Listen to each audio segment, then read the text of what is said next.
ஸ்ரீகுருभ्यो நமः. கைவல்ய நவநீதம் ஸ்ரீ தாண்டவராய சுவாமிகள் அருளியது. தத்துவ விளக்கப் படலம். பாடல் 87. முதலில் இறைவணக்கம். பொன்னில மாதராசை பொருந்தினர் பொருந்தார் உள்ளம் தன்னிலந்தரத்தில் ஜீவ சாட்சி மாத்திரமாய் நிற்கும் எந்நிலங்களிலும் மிக்க எழுநிலம் அவற்றின் மேலாம் நன்னிலம் மருவும் ஏக நாயகன் பதங்கள் போற்றி. இப்பொழுது பாடலை பார்ப்போமா?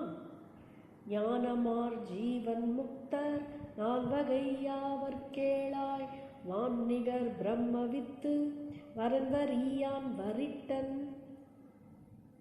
ஆனவர் நாமமாகும் அவர்களில் பிரம்மவித்தின் தானமும் மற்ற மூவர் தாரதமியமும் சொல்வேன். இப்பொழுது போன பாடலில் ஸ்ரவண மனன நிதித்தியாசனம் செய்து கொண்டே இருந்தால் அந்த சந்தேகம், அஞ்ஞானம், விபரீத சிந்தனைகளெல்லாம் ஒழிந்து அவர் ஒரு ஞான நிஷ்டை அடைந்து ஜீவன் முக்தராவார் என்று சொல்லப்பட்டது. இப்பொழுது ஜீவன் முக்தர்களுடைய நிலை என்ன என்று சொல்கிறார் இந்த பாடல் 87வது பாடலில். அதாவது ஜீவன் முக்தர் என்பவர்கள் 4 வகை. இங்கு 4 வகை என்பது அவர்களுடைய ஒவ்வொருடைய நிலையை குறிப்பது. ஞானமார் ஜீவர் முக்தர் 4 வகை. ஞானம் நிறைந்த ஜீவன் முக்தர்கள் 4 விதமாக இருக்கிறார்கள். அவர்களை பற்றி நான் சொல்கிறேன், நீ கேளாய். வான்நிகர் பிரம்மவித்து, ஆகாயத்திற்கு ஒப்பான பிரம்மவித்து என்று ஒருவர். ஆகாயம் என்று ஏன் இங்கே சொல்லப்படுகிறது? ஐம்பூதங்களிலே எந்தவித ஒரு களங்கமும் இல்லாமல் இருப்பது ஆகாயம். அதனால் ஆகாயத்திற்கு ஒப்பான பிரம்மவித்து. அதற்கு பிறகு வரன், வரியான், வரிஷ்டன் அந்த போன்ற ஜீவன் முக்தர்களுடைய பெயர்களையும் சொல்கிறேன். அவர்களுடைய தாரதமியங்களை பற்றி சொல்கிறேன் என்றால் அவர் எப்பேற்பட்டவர்கள்.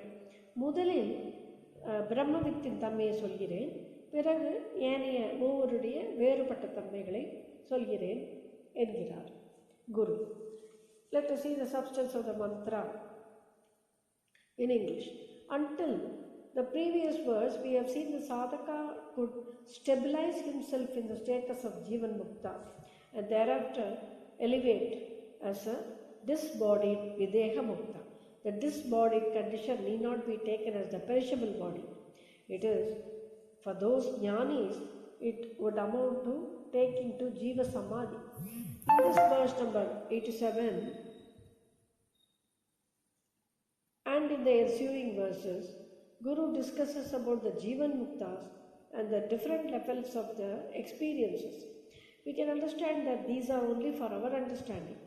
They are given the names Brahmavit, Varan, Variyan, Varishtan. He chooses to explain the features and characteristics of Brahmavit at the first instance, then would prefer explaining the rest of the 3 classes of Jivan Mukta. Varnigar Brahmavit will be the first one. That is, Varnigar Brahmavit means where he stands atop of all others and as the ether, that is the purest, unblemished form of the Panchabhutas. Tharatamyam, he uses the word Tharatamyam. It's the padam that has a meaning of the characteristics and distinguishing features of each one of the Jivan Muktan of the respective strata. Shri Gurubhyo Namaha.